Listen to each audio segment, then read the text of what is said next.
अस्सलामुअलैकुम दोस्तों, मैं वफ़ा लांगा आपको अपने चैनल ग्रामर इन डिटेल में खुशामदीद कहता हूं। अगर आप नए हैं और चैनल को सब्सक्राइब नहीं किया तो चैनल को सब्सक्राइब करें और बेल आइकन को प्रेस करें ताकि आपको ग्रामर के हवाले से मज़ीद वीडियोस की आगाही मिलती रहे। आज हम डिस्कस करेंगे डाई ट्रांजिटिव वर्ब पे कि हम इसको एक्टिव वॉइस से पैसिव वॉइस में कैसे चेंज करेंगे। इसको स्टार्ट करने से पहले हम डाई ट्रांजिटिव या डी ट्रांजिटिव वर्ब्स की डेफिनेशन की तरफ बढ़ते हैं। डी के मानी है दो, ट्रांजिटिव जो पैसिव वॉइस में चेंज हो सकते हो और वर्ब जो एक्शन जाहिर करता हो उन्हें डाई ट्रांजिटिव वर्ब्स कहेंगे। डेफिनेशन क्या है? Those verbs which need two objects. याद रखें, ऐसे वर्ब्स जिनको दो ऑब्जेक्ट की जरूरत हो and can be changed in passive voice into 4 ways, और इनको आप 4 तरीके में चेंज कर सकते हैं। उनको हम डाई या डी ट्रांजिटिव वर्ब्स कहते हैं। और इनको एक डायरेक्ट ऑब्जेक्ट की जरूरत होगी, एक इनडायरेक्ट ऑब्जेक्ट की। सो डायरेक्ट ऑब्जेक्ट क्या है? All non livings. याद रखें, तमाम गैर जानदार को हम डायरेक्ट ऑब्जेक्ट कहेंगे और all livings are called indirect object. तमाम जानदार को हम इनडायरेक्ट ऑब्जेक्ट कहेंगे। इनको दो ऑब्जेक्ट की जरूरत की होती है क्योंकि कभी कभार इनके मानी मुकम्मल नहीं होते एक ऑब्जेक्ट में, और कभी कभार तो ये गलत मानी देते हैं। जैसे मैं कहता हूं आई पे यू, मैं आपको अदा करता हूं। अभी मैं आपको क्या अदा करता हूं, मानी मुकम्मल नहीं है। जैसे अभी मैं सेकंड सेंटेंस में कहता हूं आई पे द रेंट, मैं किराया अदा करता हूं या देता हूं। किसको देता हूं? सो यहां पे आपने इनडायरेक्ट ऑब्जेक्ट और डायरेक्ट ऑब्जेक्ट को एक साथ लाना है। जैसे मैं कहता हूं आई पे यू द रेंट, तो यहां पे एक इनडायरेक्ट और एक डायरेक्ट ऑब्जेक्ट से आपका मीनिंग क्लियर हो जाता है कि मैं पे करता हूं आपको, क्या पे करता हूं? रेंट। मैं रेंट पे करता हूं किसको? आपको। तो मीनिंग यहां पे टोटली क्लियर है। अगर आप कहते हैं कि इनडायरेक्ट को मैं शुरू में लाऊंगा और डायरेक्ट को बाद में, तो याद रखें यहां पे हमें प्रीपोजिशन की जरूरत होगी। जैसे मैं कहूंगा आई पे द रेंट टू यू, मैं किराया आपको देता हूं। तो यहां पे देखिए, आप डायरेक्ट ऑब्जेक्ट को शुरू में लाएंगे तो इनडायरेक्ट के साथ आप प्रीपोजिशन इस्तेमाल करेंगे। आज हमारा मकसद है कि डाई ट्रांजिटिव वर्ब को एक्टिव वॉइस से पैसिव वॉइस में कैसे चेंज करेंगे, वो हम आज डिस्कस करने जा रहे हैं।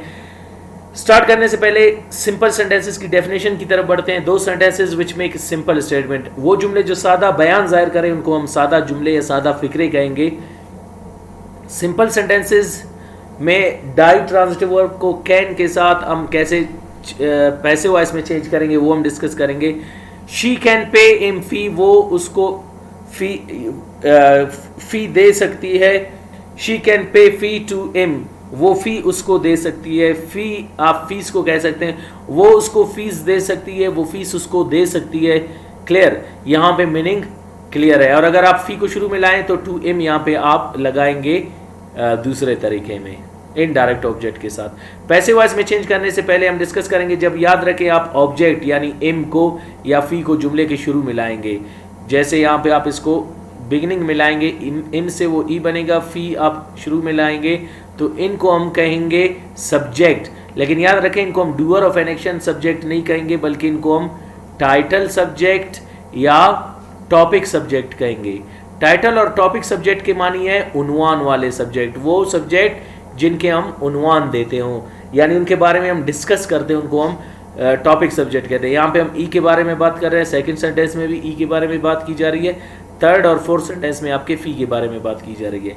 याद रखें, जब आप ऑब्जेक्ट को सब्जेक्ट की जगह पे लाएंगे और सब्जेक्ट को जब ऑब्जेक्ट की जगह पे लाएंगे तो वहां पे सब्जेक्ट आपका एजेंट बनेगा। शी आपका क्या है? यहाँ पे एजेंट है यानी काम करने वाली, और एजेंट की डेफिनेशन यही है कि it tells us who does an action, काम कौन कर रहा है। बाय अर आपका यहाँ पे क्या होगा? एजेंट होगा यानी काम वाला सब्जेक्ट, एक काम करने वाला। याद रखें, इसको हम ऑब्जेक्ट नहीं कहेंगे क्योंकि ऑब्जेक्ट पे काम होता है, ये ऑब्जेक्ट नहीं बल्कि आपका एजेंट है। जब आप इन सब्जेक्ट्स को शुरू में लाएंगे, ऑब्जेक्ट्स को सब्जेक्ट की जगह पे, तो याद रखें बाय अर को शुरू में लाएंगे, फी को बाद में, फी को शुरू में लाएंगे बाय अर को बाद में, और इसी तरह बाय अर को शुरू में, टू इम को बाद में, टू इम को शुरू में, बाय अर को बाद में। पैसिव वॉइस में चेंज कैसे होंगे, जैसे he can be paid by her fee, he can be paid fee by her, fee can be paid by her to him, fee can be paid to him by her. उसको उसके जरिए fees अदा की जा सकती है, उसको उस फीस उसके जरिए अदा की जा सकती है, फी उसके जरिए उसको अदा की जा सकती है, फी उसको उसके जरिए अदा की जाती है। उसको मतलब यानी किसी लड़की से किसी लड़के को, यानी हम ई शी की बात कर रहे हैं कि वो फी अदा करेगी ई को। नेक्स्ट हमारे पास है नेगेटिव सेंटेंसेस, जिनको हम मनफी जुमले कहते हैं, इंकारिया जुमले भी आप कह सकते हैं। वो जुमले जिनमें हम बयान को रद्द करते हैं, इनकार करते हैं, नहीं मानते, उनको हम नेगेटिव सेंटेंसेस कहते हैं। शी कैन नॉट पे him fee, she can not पे फी टू हिम। वो उसको फीस नहीं दे सकती है, वो फीस उसको नहीं दे सकती है या फीस अदा नहीं कर सकती है। She can not be paid by her fee, he can not be paid by her fee, he can not be paid fee by her, fee can not be paid by her to him, fee can not be paid to him by her. वो उसको fees नहीं दे सकती है, वो fees उसको नहीं दे सकती है, फीस उसके जरिए उसको नहीं दी जा सकती है, या फी उसको उसके जरिए नहीं दी जा सकती है। नेक्स्ट है हमारे पास नेगेटिव सेंटेंसेस, इंटरोगेटिव सेंटेंसेस, जिनको हम सवालिया जुमले कहते हैं। वो जुमले जिनमें हम सवाल पूछते हैं।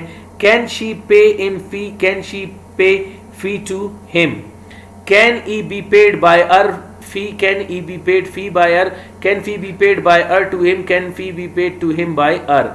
क्या वो उसको फीस दे सकती है, क्या वो फीस उसको दे सकती है, क्या उसको उसके जरिए फीस दी जा सकती है, क्या उसको फीस उसके जरिए दी जा सकती है, क्या फीस उसके जरिए उसको दी जा सकती है, क्या फीस उसके जरिए उसको उसके जरिए दी जा सकती है। तो ये हो गए डाई ट्रांजिटिव वर्ब के पे के sentence, simple, negative, interrogative. Next slide में हम डिस्कस करेंगे फॉर्मल सेंटेंसेस, यानी रस्मी जुमले, जिनमें हम सवाल पूछते हैं, बयान को इनकार करते हैं, अदबी तरीके से अपने से बड़ों के साथ यूज करते हैं, उनको हम फॉर्मल सेंटेंसेस कहेंगे। कैन शी नॉट पे him fee, can she not पे फी टू हिम, क्या वो उसे फीस अदा नहीं दे सकती है, क्या वो फीस उसे नहीं दे सकती है। Can he not be paid by her fee, can he not be paid fee by her, can fee not be paid by her to him, can fee not be paid to him by or.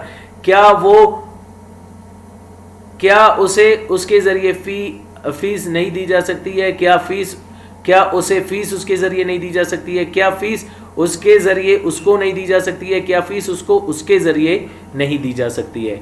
Informal sentences, गैर रस्मी जुमले, दो sentences in which we ask question, deny the statement and we ask them in a informal way.